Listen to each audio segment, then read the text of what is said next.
Rainy day, a rare all-day rainy day, like just slow rain here in Arcadia, Florida. Guess I should put that up. There we go.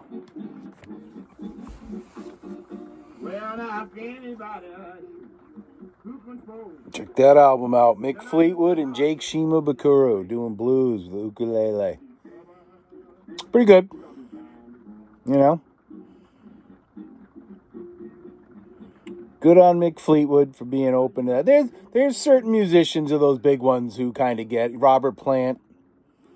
He's on tour right now, but he's playing all small theaters. He's with a new band, and I think Saving Grace or something. I haven't heard any of the album, but he's just pushing forward and doing what things he wants to and exploring. You know, it's so much more refreshing than this pathetic thing that's going on with the Who right now, where they had to cancel a concert in Philly last week, like the night of. People were on their friggin' way. Do you know what Philadelphia is like driving there? Like, you're on your way. Say you're driving 90 minutes away, and you're like, oh. They just shouldn't be out there, man. You can't do it anymore. Or if you do, why aren't you just... like these guys who have to do it, like the Stones. I mean, I still love the Stones and stuff, and but why does it have to be hoopla? You know, they can't do anything just... I'm going out on tour because I'm a musician and put it on sale, but it has to be like this major announcement in downtown New York City, and it's just sad.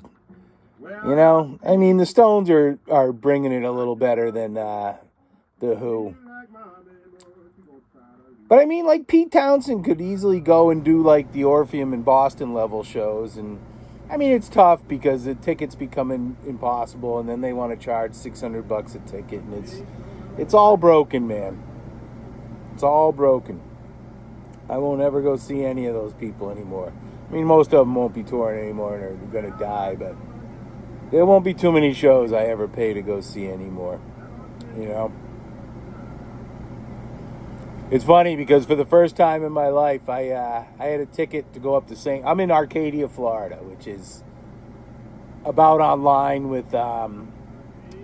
kind of between Braden, if you're looking at the coast, Sarasota and Bradenton, and Arcadia is inland, kind of at that level. About an hour from there.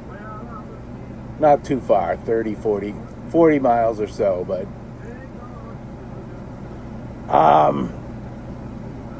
I had a ticket to go and see Railroad Earth, Daniel Donato's Cosmic Country, and the old Yonder Mountain String Band, all of which I like and enjoy. And the day came, and I was getting ready. I was listening to their shit that week, and but that's like a 3-hour drive if everything goes right, you know. And you're going through Orlando, so it's most likely not gonna go right. And all of a sudden, 4:00 that day, I was like, "Oh yeah, I got a ticket for a concert," and it was started at like 6:30, and I just didn't go because I totally forgot. And I genuinely forgot.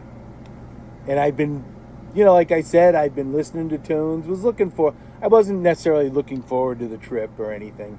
Because St. Augustine, unfortunately, like most of the cities in our country, it's a libtard area, you know.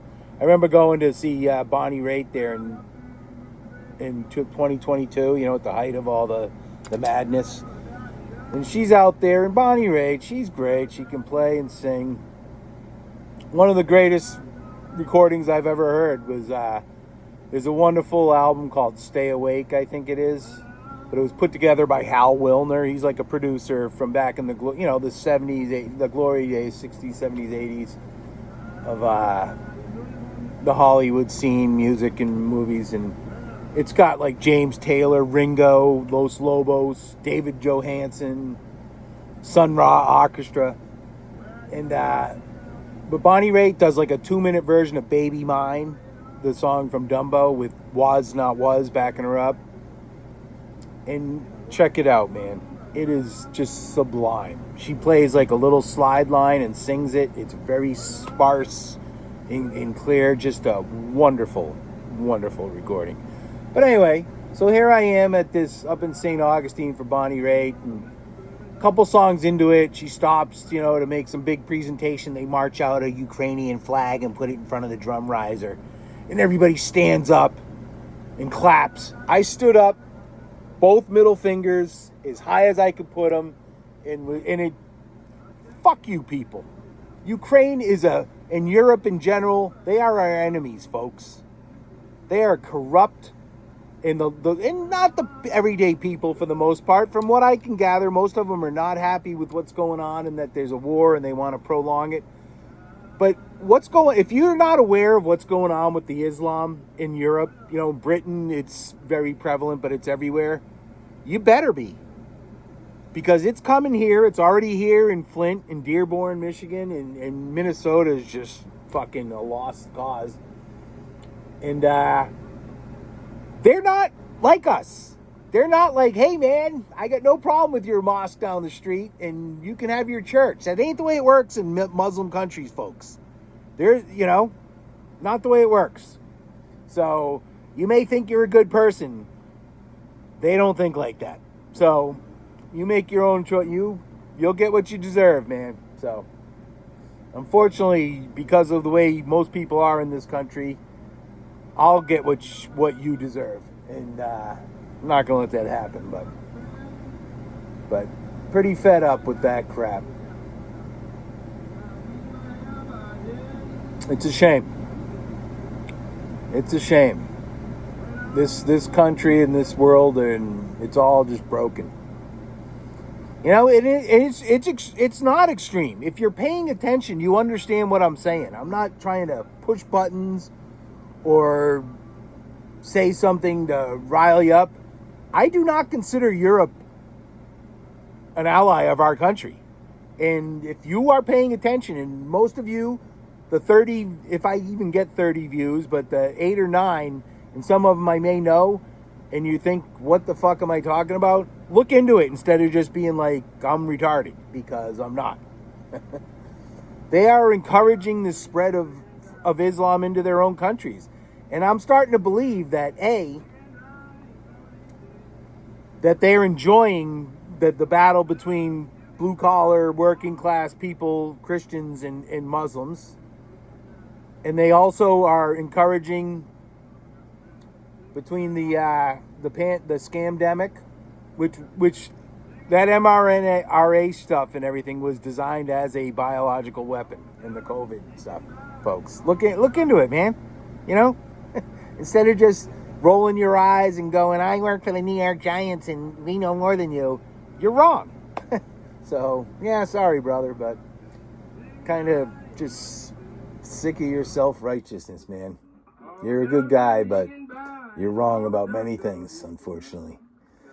And but they're coming, and they're not tolerant, and they're bad, and that's a scam religion, man. Islam is bad. And I'll stand by that, and I'm going to fight against that. So you got a problem, or you have a problem with me saying Muhammad's a fucking scam artist? You come to that door, man. There's a shotgun shell coming out. There ain't a smile and a handshake.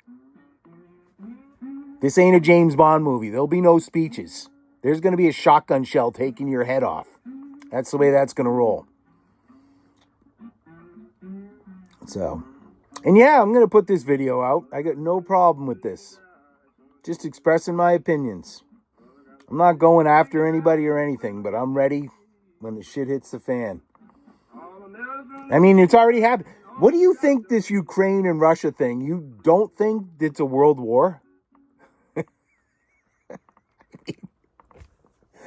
It's World War III is happening right now. It's not, it's not your movies from fucking World War II, it's a little different. But you're just so, it's just so harsh. I just have lost patience. Never had a ton, but I've lost patience with people who make excuses. And like the ineptity and the lying and stealing and cheating and scumbaggery of our politicians.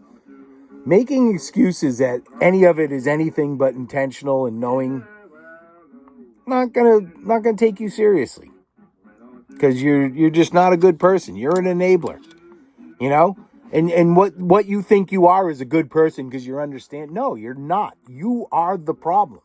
You're not a good person. It takes an adult. You need to be a parent. You know? It's like why all these kids under 30 just absolutely suck. Because you haven't been a good parent. Because you're so concerned about being their friend and being a good person. No is a requisite word in life, man. You know, I kid, but I think it's pretty clever, and it didn't take a lot of thought. But these fucking kids under 30 couldn't spell no if you gave them both letters in order. Yeah, not all that clever, but it's sadly true. But it just sucks. You know, and I was watching something today. You should check out Patrick Lancaster. He's in the trenches with the Russians. And look, folks, there's as much logic in hearing what they say, even if you think it's being blown out of proportion or there's lie.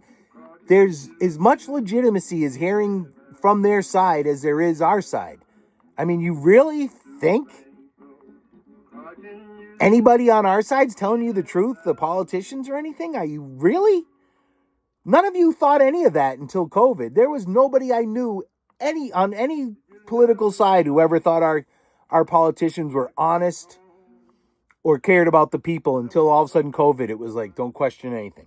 I mean, and that's exactly how it went.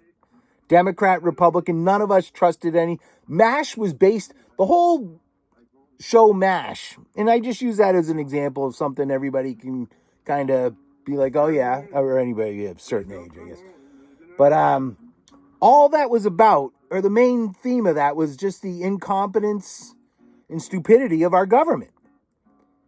And that was all liberals, you know? And, but all of a sudden now there's like no questioning any of that, and everything they're doing is honest and for the best. Really? I mean, really? Really? I mean, just sick. You gotta be, I just can't take you seriously, and I won't. And I'm not going to, like, go somewhere and like, just be around those. I don't want to be around it. And it sucks. It sucks. I'm not happy about that. I don't want to be around people who think that way or who would even make little shots, or they make they'll make the statements like, like, oh, or you're tinfoil, like they just try and put you down because you're just like, I'm just trusting what I'm seeing. So that's where I'm at. And believe me, I reside on an island, man. There ain't nobody in my life. There ain't nobody who gives a shit about me. And I don't say that sad. That's more of a matter-of-fact statement. You know? And there's people I talk to and stuff, and I get no problem. I still go to like Disney World and I'll talk to everybody. I strike up conversations, but I like that. I'll maybe join, I'll be on the monorail and sometimes I might just join in or say something, but then I get out and I don't know who they were and I'll never see them again, and it's quite all right, Believe it or not, I'm a very polite and considerate person, Yeah, when I'm sitting here expressing my opinion, I got nothing good to say about most of the population, but I kind of enjoy the challenge of being like meeting people and shooting the shit with them, and it's funny because the more you meet somebody, a little more, and as that cup fills up, you're just like, I want nothing to do with you, and boy, are you stupid. And it's not so much smarts, because I'm sure I do a ton of stupid things. I've fucked up my whole life, more or less. But it's just the case of still being able to recognize, as far as just the day-to-day things and walking down the street, being able to see what's around you, man, and paying attention to it. I guess that's what I mean by that, It's just so harsh, man. But it's like I got my oldest brother, me and him, are totally on the outs, possibly forever, not due to me. I mean, it may have been something I said, but he's just so angry that like he went through this thing. Like he's never been the most he's just who he is, but he's never been like that older brother who's like I'm the leader type older brother. But he started calling regularly a few years ago, and I always look forward to it. I don't call my siblings because they've all got lives with families. And I don't like having to leave a message or calling and not getting a call back. So I let them call me, but I answer every time any of them calls me. And I look forward to it and enjoy it. And I tell them that. I'm like, I don't call you because you've got a life. So you can call me anytime and I'll answer. And I always do. And because there's nothing that hurts more than calling, especially a sister or brother, and they don't answer. And like, okay, maybe they're busy, but then you don't get a call back or even a text like acknowledging or what's up or anything. That hurts. And that's my family. And it sucks. And yeah, one of them may watch this, so yeah, I'm kind of talking to them, but I also legitimately think that there's a very good chance none of them will watch this. So I'm not necessarily crying out to them in any way. I mean, I'm just talking about, I think about that a lot, Not, it doesn't consume me, but you just, I'm single, I'm by myself, and my family is still them, and they have their own kids and wives and husbands and shit. So I understand that, but I still, things I do, like taking pictures when I'm out hiking or at the beach or anything I do, kind of think about them when I do that, sending it to them or talking, and I send out text all the time. Some of them may be political, but there's also ones of just shit I'm doing or funny stuff. And I get like zero, like even like little emojis or anything. It's like I don't even exist. And I just find it shocking that while they may be busy, I find it shocking that they're like, they don't understand what I'm doing. I'm just trying to fucking engage with other people, that supposedly we were family and shit, that they couldn't just throw something out there, like just to go, he is alone, we think he's got problems, whatever, but we could at least be like, I understand he's by himself, he's just looking for some interaction or something. I get none of that. They're just cold, man. It's just crazy.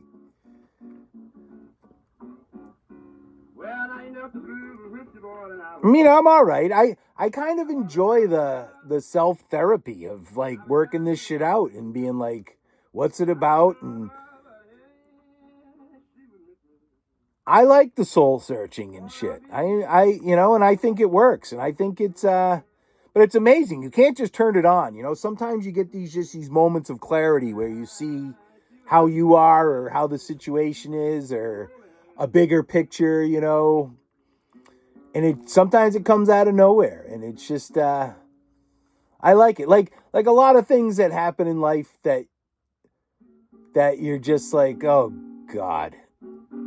But after my initial I'm just like, you know what? I like that life did that. Something I didn't see coming or I hoped wouldn't happen, and it did. And now you got to deal with it. It can be. Yeah, it's all right. None of it really does matter, And that I don't say that in some overly depressing way. It just doesn't really, So, but it's like with the if you check my other channel, this goes up on the poo. This is I put things, anything where I'm not doing music goes on the poo. Things I do and shit like this. But I've been playing at this Charlotte's Web pub in Wauchula, Florida since April. Most weekends, most Saturdays and Sundays. We're in the rainy season, so it's gotten like today, I obviously didn't go up there, it's raining. Although I could. Because a lot of the times there's nobody even there and it is covered. So playing standing up is a whole different thing, and singing. And But I do feel I'm kind of at the end of that, man. The people there are just the people who own it, and the bartenders have been great. They've let me keep coming, and they're always cool. But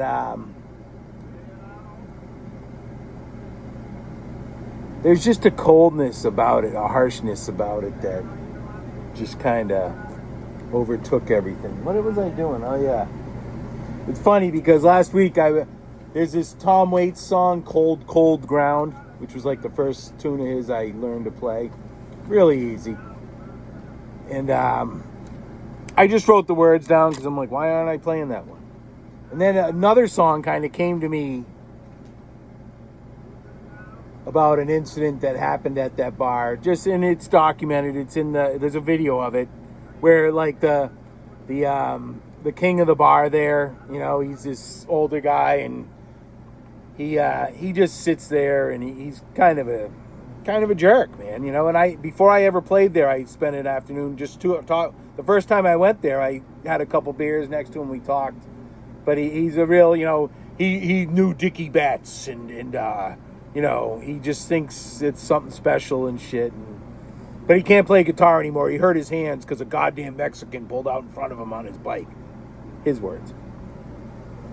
But one day I was playing, and I mostly play outside, but the bartender, he's like, why don't you come inside? The locals like you playing there. So I went in, and I'm playing, and they, if you watch my gigs, I think I do some songs all right, and other ones are total train wrecks, And I don't have to put that up online, but I do. I'm okay. You can laugh at me. I don't give a shit. The fuck does that matter? I don't care. I mean, none of that matters. Other people's opinions don't matter. They don't. It so doesn't matter. I could care less. So I like doing it, actually. But he did the can I buy you a drink? Why don't you put that thing down and come over here, and I'll buy you 5 drinks. Stop playing, you suck. And they all laughed at me. So I refused the drink politely. And then I just packed up my shit and left, nothing, no scene, no demonstrative anything, slamming of anything. I was like, nah, I'm good, man. And I just packed up and moved on and came back the next day. I wasn't going to initially, but I was like, you know what? So what? But it was just, but then it just hit me just a couple days ago. I'm like, I'm almost wondering if that bartender, that was all intentional to do that. And that's where you got to wonder, but that's maybe the way my head works. I'm like, maybe she told me to come in there because they haven't asked me to come in since then. I've still played there a ton of times, but it just felt like, so I was playing this Tom Waits song, and it just kind of, all these words came out for a song about that. And I wrote like 2 pages of lyrics about that incident, trying to stick it to that guy and shit. And I just couldn't get we may revisit it, maybe reposition it for another, just a little less direct. But all of a sudden I just came up with a funny song that I thought kind of fit. And it steals the, I'm going to play it a little bit because it's just funny. But just using the chords from Cold Cold Ground. So that's one thing right there. I don't know if I can see this. Oh, yeah.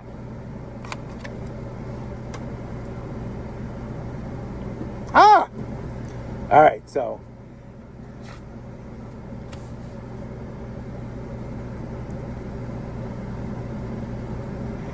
He sits at the bar and he strikes his pose, sips his drink and looks down his nose.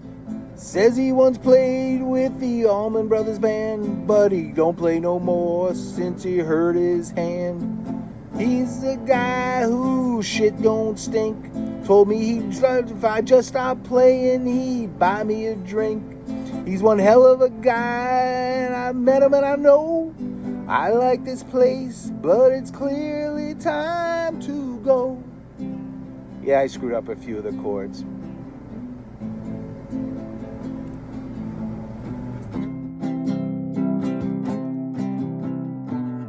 I'm going to do it again. The AC just stopped. Sits at the bar and he strikes his pose. He sips his drink and talks down his nose. Sips his drink and looks down. All right, I'm going to do it again. Ready? Sits at the bar and he strikes his pose. Sips his drink and looks down his nose. Says he once played with the Allman Brothers Band, but he don't play no more since he hurt his hand. He's the guy who shit don't stink. Told me he'd buy us if I just stopped playing, he'd buy me a drink. He's one hell of a guy. I've met him and I know I like this place, but it's clearly time to go.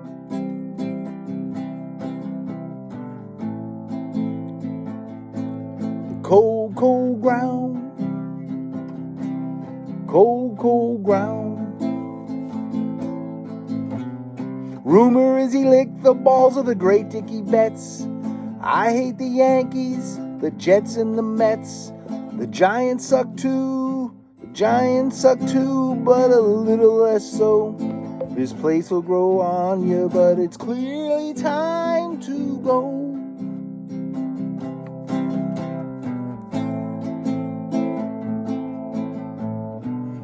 Yeah, I haven't run through it enough. Damn, that's such a tricky line there. But it's a good one, and I didn't want to change it. You know, told me if I just stopped playing, he'd buy me a drink. It's a tongue twister. Because it's not, he's the guy who shits don't stink.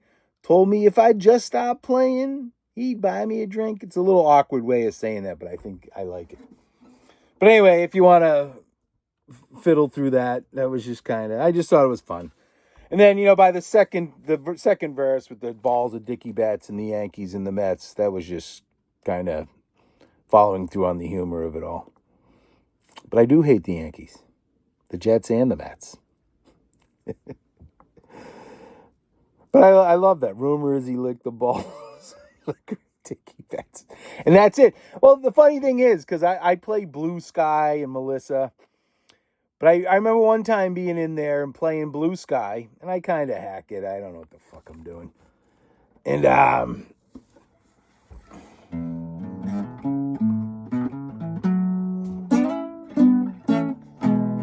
but anyway, I get done playing it, because obviously I just do it solo, so I don't do the solos. And I said that at the end. I'm like, yeah, it's just not the same without the awesome solos by Dwayne and Dickie. And this guy's sitting at the bar, and he sits there like this, like he looks down his nose, and he might say something. And all these other guys who were there every day, they're hardcore drunks. They're all right guys, but they're there every day. There's a couple.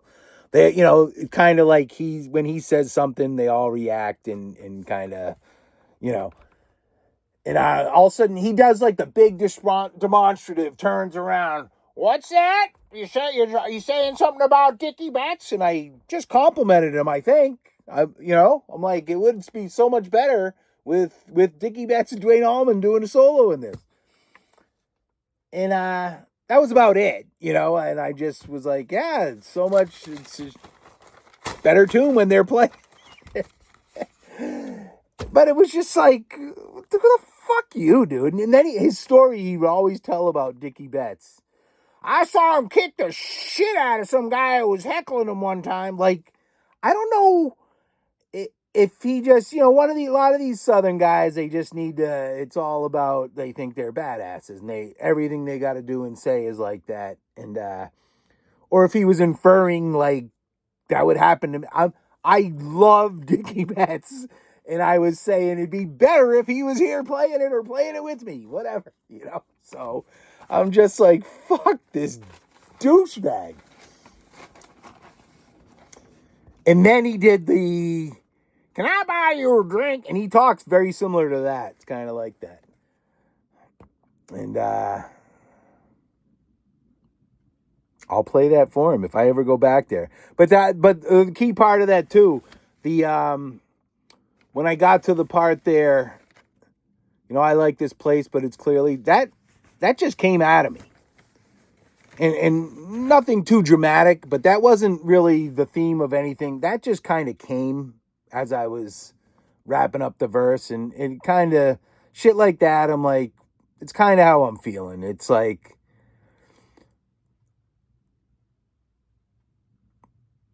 there's this one bartender there, and she's, they've all been nice, but she's just, there's just been no defrosting of the just general. She just seems really miserable, and she may be because it's funny that, oh God, yeah, this, now it gets dangerous. I might not be able to go back if any of them ever see this, but there's a poster on the wall of, I think, Hooters, the Hooters girls and stuff, and she was one of them. And now her ass is like as wide as my car, and I might just be off a couple inches on that. So that may be part of what makes her so miserable. But I'll be out there oftentimes outside playing by myself, playing with myself on my guitar or ukulele. And she'll walk by, and in the way I'm facing the bar, and I'm outside, so I can see people coming. They have a horse that they feed.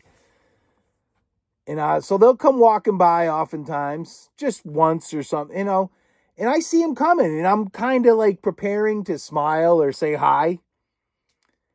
And she won't even look at me. And there's never been any sort of incident. I mean, now I've burned that bridge.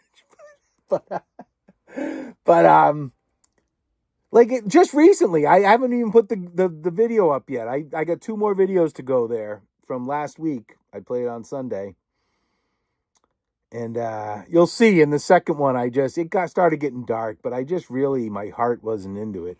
But she came walking by, and I was just like getting ready to be like hello or something, and she just didn't look at me and just had a really bad look on the face as usual. And I'm just like, what am I doing here? And so yeah. And it's funny because they have a food truck out front, and there's a Mexican guy there, and he's cool enough, me and him, it's hello, and he'll be sitting there, and he listens to me, and he's smoking a cigarette, and usually he asks for La Bamba. When I do Good Lovin' on my ukulele, I'll throw La Bamba in, or I'll play tequila too, which I would do regardless of whether he requested it, but he always he'll always react to that or something, but a good enough guy. I haven't had any deep conversations with him, but we're civil. And but other than that, it's like these regular guys in there, like it's just weird. You think they might come out for a beer or a cigarette once in a while because they allegedly liked it. Like even that day when that douchebag was like, "Well, can I buy you a drink?" I played King of the Road, and people were singing along. And a bunch of people gave me money when, like, there was a couple of ladies there who were there with their husbands, and they came up and were kind of like, roll of the eyes and gave me like $5 and shit, Yeah, and there was this other guy, one of those little guys, a Wisconsin guy, and I got the impression I did this. I played King of the Road, and after that, I tried to relate like a story. I'm like, yeah, I remember sitting in the back of my car and hearing that in my dad's car growing up, and I didn't catch what was said, but I think something was said, like just a mean-spirited comment, and it was by this little fuck from Wisconsin, and his wife ended up giving me some money, but I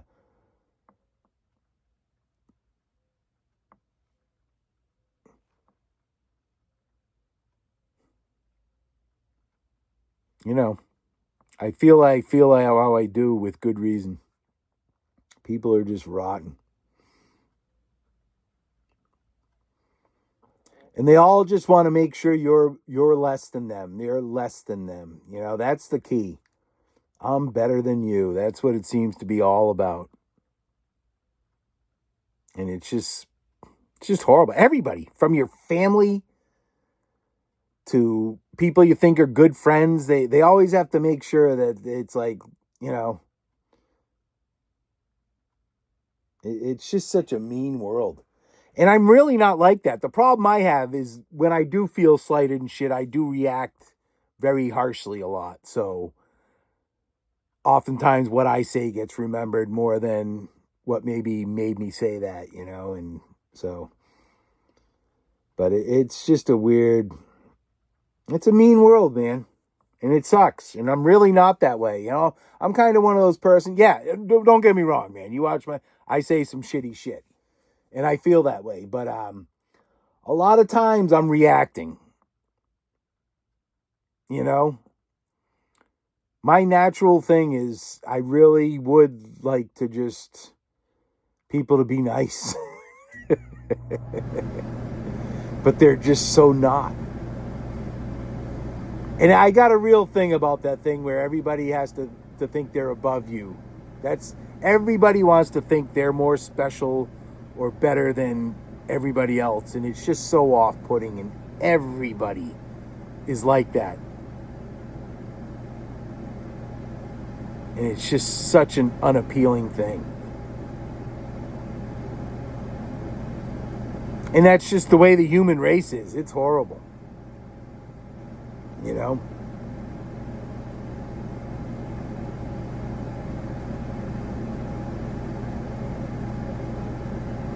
People just like hurting other people. It's just horrible. And I do it too. I know.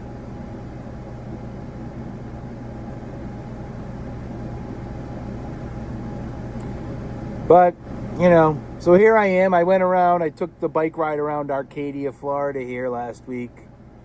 And to see if there was any place I could play music. I went up to the Elks in the Moose Lodge. I gave the chick my number at, I think it was the Elks. They had a few people in there. And I went in and shot the shit, and... I walk in, there's like 30 or 20 people there at the bar. They're all older people for the most part. The girl who was in charge of the entertainment was sitting there. She's probably my age group. But, I got no problem talking to those people and making jokes and self-deprecating jokes. And, I wrote down my number and my YouTube page. So, thankfully on my Freakin' Holly page, I tend to probably say less because I'm playing music. But you've seen, if you've watched any... When I do some of those ones back at home, I'd have those signs behind me or I'll say shit. I hate fucking Democrats. And I hate liberals. I hate them. Black women are insufferable. I got no problem saying that. Prove me wrong. Not all of them, but way too many of them. And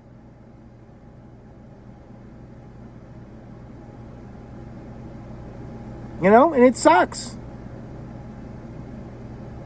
Winsome Sears is all right. She's running for governor in Virginia. I think she's lieutenant governor now. Just because she's sane. People like Whoopi Goldberg aren't good people. Come on. Oprah Winfrey's not a good person. Go and look at what she's doing in Maui. They're all behind that, those rich people. They want their own little private resort to be the whole fucking island. Hawaiian people can't even afford to live there anymore. It's sickening, man. And you people who are denying it's going on or that there's ulterior motives, you're just fucking stupid. I can't take you fucking seriously. You don't follow it anymore, and your dislike for the way somebody like me presents this or the hat I wear would be like, well, I'm disagreeing with him, period. And you're just... So I've given up trying to, I can't say that because I will occasionally send something out to my siblings. I'm like, for Christ's sakes, but they just don't have they don't show me a shred of respect, man. It's horrible. Oops, I found this on the floor. Rabbit turd. No. Barbecue almond.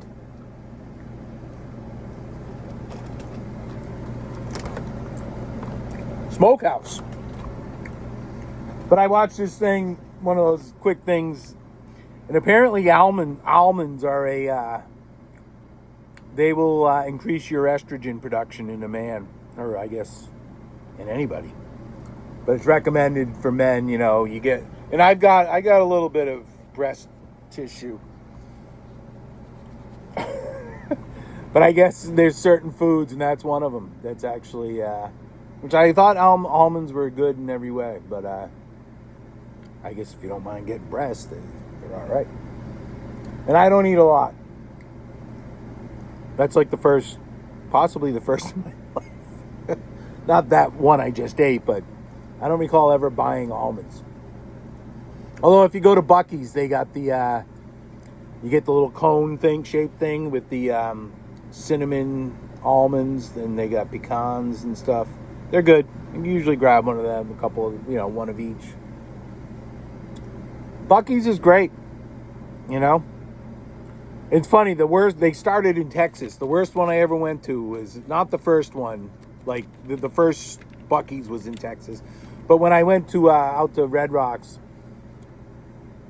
I cut up through Louisiana, cut up to 40. Was it 40? But anyway, it runs right into Dallas. And then I took, like, the road. All those big cities usually have a ring road. So I took the ring road, hit this Buc-ee's before I got into Dallas proper, and then I kind of went up and cut over and then cut. I was beelining for Tucumcari, New Mexico, which was the closest dispensary from Florida. Because I love my weed, but I really prefer just buying it legally because I hate dealing with drug dealers. They're scumbags. Even when a friend's getting you weed, you can't trust them. Or the ones I had. But that was the worst Buc-ee's I'd ever been in. Just dirty and crazy. But Dallas is crazy. That was crazy, man. I don't know if I ever just related that little story, but I'm cruising. I just got first trip in my RV. And I'm cruising. We're talking the only time I hit bad timing. I like to drive at night and shit, but I hit fucking Dallas, and I was going through there at like 3, 4, or 5 o'clock. And I'm on this friggin' like 5-lane highway, and there's like highways over it and under it and exits. And I got this trucker coming up next to me. You got flames coming out of your back tire. No fucking lie, dude. On a highway in Dallas. So I have to pull over and, fucking nuts and dangerous. And I got flames coming out. And this was from when I had my flat. It had, there's some metal back there that got jarred loose. And a piece of metal was rubbing on the tire. And there was flames. And thankfully, it was brand new tires. I was able to tie wrap that back. And still running on those tires. So, but, and this other guy pulls up. The trucker was cool. And he pulled over, actually, and kind of was with me for a couple minutes. And then he, But this other douchebag rolls up in, like, a pickup. And he like, comes up and he's like, yeah, you got fire coming out of there. And he kind of, the way he's reacted, I'm like, he thought something nefarious was, like, I was running a meth fucking lab or something, And, but he just drove off. And ended up, that was, I was still to experience repercussions from the flat tire. But, as far as that went, that was over. That's a long trip, man. Texas is big. Because after I got north of Dallas, there was like a secondary road that kind of cut northeast when I picked up. That's when I picked up 40. 40 goes through New Mexico. So I must have been on 10. It must have been 20 or something that I picked up that goes into Dallas. Because, you got I-10s down the bottom and 90s all the way up top there and runs through, from Boston to Seattle, I think. And, but one of those secondary roads, it's like 2 lanes in each direction. You can still go 65, 70, but you get some lights, as when you go through some of the towns and stuff. And that was a battle. That was a long ride, through the back roads of Texas. Pretty interesting. I enjoy that when I've never been someplace, just seeing what life's like for different parts of the country and stuff. And, but it was a long trip. And it's funny because that dispensary in New Mexico closed at 9 o'clock. I got there at like 8:45, man. Bought a whole bunch of weed. Then I get back in my RV at that point, and I guess, I don't know, but I turned the RV on and brake failure light comes on. And I drove to Denver from there with that. It was like, roughly a midnight to 6 a.m. trip. I just went really slow, but I had to take this ride. I took this road that kind of cut over a mountain, which I didn't know what it was going to be like. It turned out to not be very bad. A nice ride, nice wide open, but some hill. But I didn't know if I was going to go down some twisting road on the other side. I really didn't know, but I was like, fuck it, I'm going. Because if I got my brakes fixed there, I probably would have missed the fucking concerts that I had paid for. So I'm like, might as well just try and fix it up there, and I'm there for the week, and I can do that. And it ended up costing me like $5,000, so it's not pretty. Not many people work on them. I had to go from, I was in Denver, and I had to go up to, I think Longmont to get it fixed, which was still like an hour north of Denver, and spend like 2 days up there. They gave me a car, thankfully, but I still had to pay for my own. I think I spent one night in a hotel, but I left my cats in my RV in there in the shop there. And the guy did a great job, and I mean, it was awesome that he could do it, but it cost me a lot of fucking money. Basically finished off my money. And that hurt. And that was all just, when I bought this RV, it was used and the tires were fairly new, but they'd been sitting, and I had to get the generator wasn't working, so I had to get that fixed. So I brought it to a shop in Gibsonton, Florida, near Tampa. Good kid, Jose, fixed that. He's like, yeah, I'd get those tires fixed. They've been sitting a while. Or not fixed, I checked. And he recommended a place, Foy's, F-O-Y. So I went to Foy's, and I told them the deal, and they kind of visually inspected them and said, they look good. And I'm going to see String Cheese Incident at Red Rocks. I wanted to hear, they look good. So I didn't understand necessarily the largeness of that situation. And so time comes to leave, and I drive all the way from Plant City to I-10, up 75. And go like 10 miles or 20 miles on I-10, and one of the tires in the back popped. Thankfully it's a double tire back there, so I was able to drive. And for some reason, there ain't a lot on a lot of those places in I-10 up in Florida, northern Florida there. But I happened to be, the exit I got off, there was like several places to fix a tire. So I slept in the parking lot of a place. They actually answered the phone when I called at like 1 a.m, and then they fixed the tire the next day. But they didn't tell me the brake line was gone, and they knew, and I didn't know, and that's what cost me $5,000 going from there to Tucumcari, New Mexico, with a brake line leaking. And I burnt. The guy who fixed my brakes told me they were just so fucking burnt out. They were like welded to themselves. There was like, they just melted. So that was a lot, but tell me if you didn't have any experience with RVs and you got an RV and the tires look pretty good and you actually went to a tire place and they kind of, don't get me wrong. The guys who looked at it, I would not want, in my house. But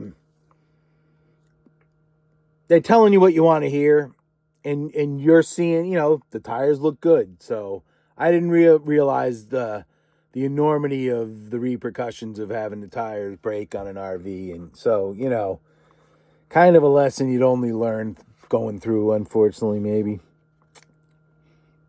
And, money's always tight for me. So I ended up spending, what was it, $400 a tire, 6 tires. Do that math, man.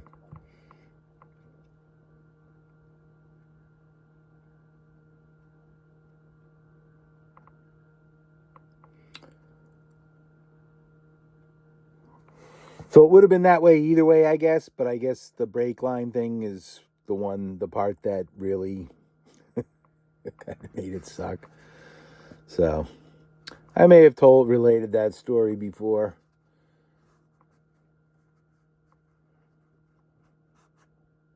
So it is what it is. I'm trying to think what I had for cats. Did I have all those cats with me? I must have. One trip, when did I go? I think it was when I went up to Massachusetts. After that, I took the RV up there for my nephew's wedding. I had to leave one of my cats at my house for it was like almost 2 weeks. I mean, I tried to get her, but she's like, I had a house and I could not catch her. She was just not, I couldn't catch her. She wouldn't go. So I left as much food and water as I could, and I just was like, I'm going to my nephew's wedding, man. I like seeing my family and hanging with them. I don't know if it's mutual, but thankfully she was all right when I got back. And of course I was able to catch her. And I put her right in the RV as soon as I picked her up, and she stayed there until I moved. She did not come back in the house. I'm like, you're staying in the RV. And I would kind of rotate out the other cats with her. You know, basically, too, there was, I'm trying to think. I guess those kittens weren't born. No, I brought them to Mass. So, yeah, I can't remember. Yeah, I think I left the two kittens with her for a few days, a week, and then I'd put Lola or Billy, my two older, her sister Lola, the beautiful cat, the calico there, the tortoise shell. And then Billy, I'd put them out there, and, so she wasn't alone. And I'd go out there a lot. I liked sitting in the RV. I love the RV. I don't miss my house at all, man. I got to tell you, totally. I wish I'd done it earlier, but I guess you just don't know. When I got the money from my dad, which helped me buy a house when he died, and he just had a different outlook on. I was just thinking, I was still only like 50 or something, and just like, let's just settle up there. I can go to Disney World, be near Tampa, and do stuff. And, and then 5-6 years later, I'm like, yeah, this sucks. Tampa sucks, folks. And I know it. I Ubered in Tampa for 3 years. And I did the night shift. So the one nice thing is I drove around Tampa, and I was always first in line at every light. But Tampa sucks. I don't like anything about it. The people, I don't like anything about it. And I have experience at that. And I'll tell you, I went to some places in Tampa. I remember when COVID first started, I never took a day off. They had the 2-week thing here in Florida, and I went out, I put that Uber light in my window. I'm like, cops know what I'm doing. They can pull me over and tell me to go home, but they see what I'm doing. And nobody ever stopped me. And I kept doing it. But I remember going to do one pickup. One thing that was noticeable when I was doing the Uber is before COVID, it was a lot of white people, picking them up from drinking and this, that business. As soon as COVID hit, it was all black people and Mexican, like 80% going to work. Because we were all all us low income people had to work. We were expendable. And I remember one time going to a neighborhood in Tampa where I turned the corner and it was cars parked on both sides, so just my car could fit. And there was a party going on, and it was all black people and mostly male. And I had to pull up there and pick somebody up, and they were all in the street and just like on me. And it was a scary situation just from the setup. It ended up, they didn't do nothing. Nothing occurred there. I didn't get anything, Nobody that I could hear said anything, or I didn't stare anybody down, and I didn't feel anybody was staring at me, so who knows? I think they understood what I was doing, and so everything went fine, but it was a little scary turning that corner and seeing there was only one way to go. So I had to go through that, But I'll do that.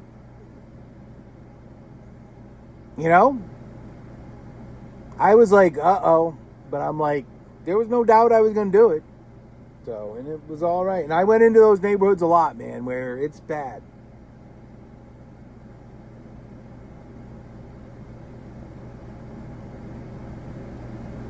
But I remember picking one kid up, a black kid, and I knew by the name, and it was like 2 a.m., and it was at this Wawa in like the worst part of Tampa. And I pick him up, and I have told this story as well, but he had like a brand new, I forget if it was Giants or whatever, but it was somebody who just lost in the playoffs, and I said something, and, he's wearing all the brand new and the flat cap, and and I just engage with him, and I'm listening to a Ronnie Wood solo album from the 70s. I've got my own album to do or something. And we're talking music, and he's like, he's a rapper, and he's like, you want me to rap to this song? And I'm like, yeah, okay. And he started doing a rap to like a Ronnie Wood song, like from one of his albums in the 70s there. And it was just interesting. And we had a great conversation, and we had mutual respect. And that's who I am. So yeah, I say some shit that you're like, but you want to talk to me and look me in the eye, I will do the same to anybody, any color, any gender that you choose or whatever. You want to just be a normal person and talk to me, I got no problem with that. Unfortunately, too often, many of these races have the chip on their shoulder and are holding me accountable for nothing I benefited from or did. So I'm not going to be cool about that, and I ain't going to hold back my displeasure about that. So I'm psyched. I've been playing this tune. We'll head out with this one. I don't know if I talked about what I wanted to talk about, but she's not a girl who misses much. Do do do do do do. Oh yeah. She's well acquainted with the touch of the velvet hand, like a lizard on a window pane.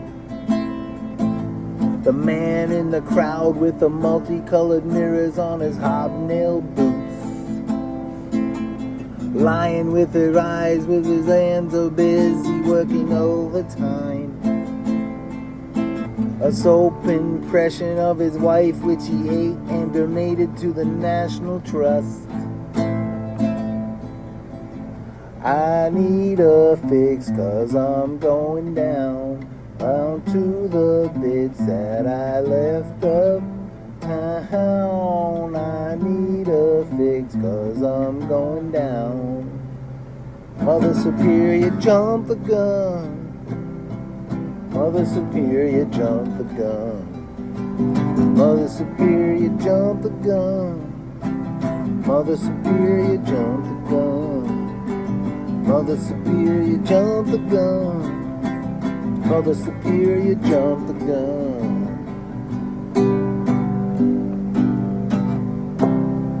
Happiness is a warm gun.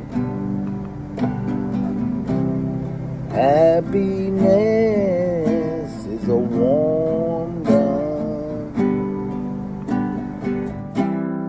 When I hold you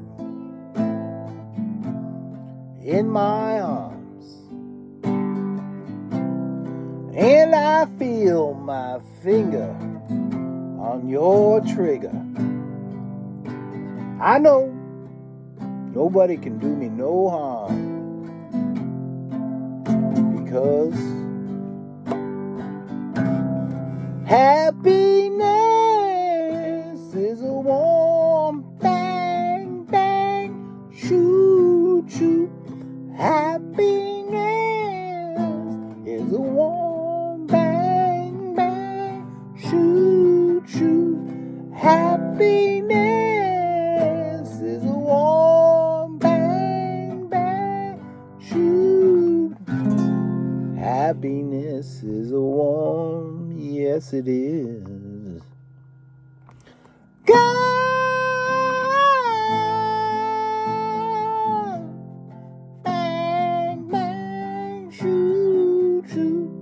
Happiness is a warm bang bang shoot shoot.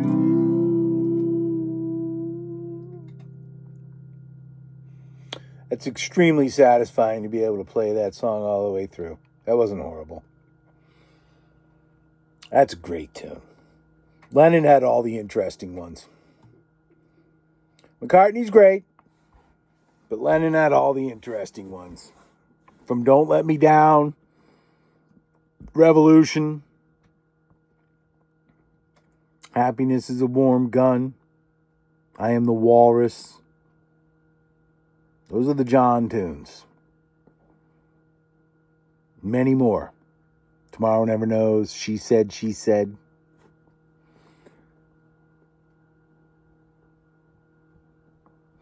They're doing a new, remember the anthology? They're redoing it, and whatever, and on Disney Plus and all that. And they're putting out an 8 CD set, remastering the existing 3 volumes, which are double CDs.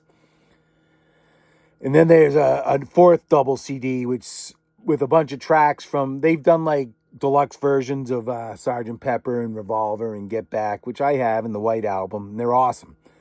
But the new fourth CD is 2 CDs, and like one of the CDs is tracks from those. And then there's a few unreleased, like a version of I Saw Her Standing There and Nowhere Man, Take Two that they didn't use. And but right now it's only being sold as a full set, and I just think it's horrible. I think it's horrible because Paul McCartney and Ringo Starr have more than enough fucking money, and I will not hear any our family or it's our right bullshit.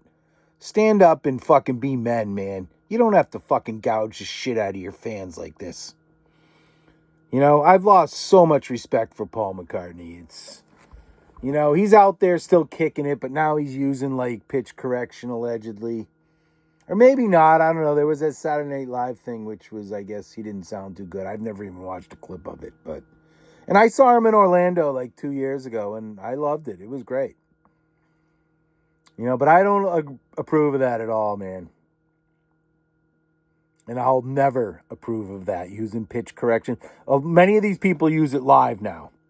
Like, they actually you're singing live, and they can correct the pitch of your voice. And a lot of them are miming. Hey, folks, I know Taylor Swift does more of her own stuff than most of them. But she writes her own songs, but she also has the help of professional songwriters on all of her songs. And she mimes in concert. And that's bullshit, man. And I don't want to hear, it's to prolong their careers, or people just want to hear the songs and see them and be in their presence. Fuck you. Fuck you. You don't have integrity to do that. That's bullshit. Fuck you, man. And I obviously feel very strongly about that. Billy Gibbons, ZZ Top. He's miming. Most of that's not him singing live. He plays the guitar live, but still. And allegedly, Legs, he's never sung live, ever. Every time you've ever seen ZZ Top, that's been just the pre-recorded vocal. That hurts, because I just went through a thing this year where I just fell in love. I've always been a ZZ Top fan. It was one of my first concerts I went to. My brother brought me, my friend, to the Providence Civic Center to see them. Probably that Eliminator tour or whatever. But he's put out a bunch of solo albums recently, and he's just great. Written some great songs and his guitar and everything, but to know that he's doing that, it sucks. That's the sort of shit that life throws at you. You're just like, Billy Gibbons is cool, and I went on his website. He's got about 800 t-shirts, and I bought a couple because I wanted to just represent. Once you totally just like, I'm on board, and I'll put this on because if I'm going to walk around, I want to promote something that I'm cool with. And that bums me out, man. Just shit you got to face up to that just sucks. And now you have to work it out. Like with all the COVID shit, with like the guys in the Grateful Dead and Neil Young just being assholes. That somebody like me, that's like life changing, because that's my life. Playing their songs and listening to them and buying their music and t-shirts and going to their concerts. That's the majority of my life. When I work, it's to do that. That's what I spend my money on. And for them to act and say the things they said, it was just like that. I had like a pit in my stomach about, what I believe in.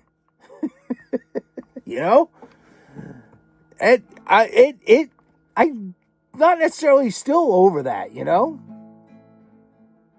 So that sucked, and it sucks when people do shit, and that's a choice, man, and that's something I really don't believe in. You're not being honest. So that just bums me out. And I just think, McCartney and Ringo, fuck your kids, man. First of all, they're more than well enough off with the money you guys have made. So to do this and not make those songs available just on instead of buying this box set for I don't even know what it is. Like I think it was set $110 or something. Just having let me get volume 4 for $19.99. Not to mention, here's what's going to happen because they've done deluxe versions of Revolver, Sgt. Pepper, the White Album, Get Back, and Abbey Road. And what that is they remaster the album. Then they have a couple extra CDs of jams and alternate takes and stuff. And it's cool to see, just like the demo, like the White Album one's awesome. Every one of those songs, they all met up at, I think it was George's house or something. And they just sat around and played acoustic for each other, all those songs that are on that album. And there's a whole CD of just them acoustic solo versions and shit of all the White Album songs. And it's awesome. The Escher. It's called the Escher demo. So whatever Escher, it's one of their houses or something. But it's awesome. But now they're putting out this volume 4, and there's a lot of, there's the I Star Standing There and Nowhere Man from Rubber Soul, which they haven't done. So now they'll put this out, and then a year from now they'll do a Rubber Soul that'll have all those songs that'll be on that. So I'm going to wait, because they're still the Beatles, and I still love them. Especially Rubber Soul was a great album. And for me, push comes to shove, and I love the Beatles. I think the greatest Beatles song is I Saw Her Standing There, and that is track 1 on their first album. And yeah, there's a lot of great ones, man. Don't. But if I had to say, I think for just all the things, just spirit, energy, just song, I Saw Her Standing There is the best one. I'd put that number 1. I just would. And I just find it amazing that it was the first song on their first album. I think that's an awesome song. And for me, Hey Jude ain't even in the top 25. I just think that's the most overrated song.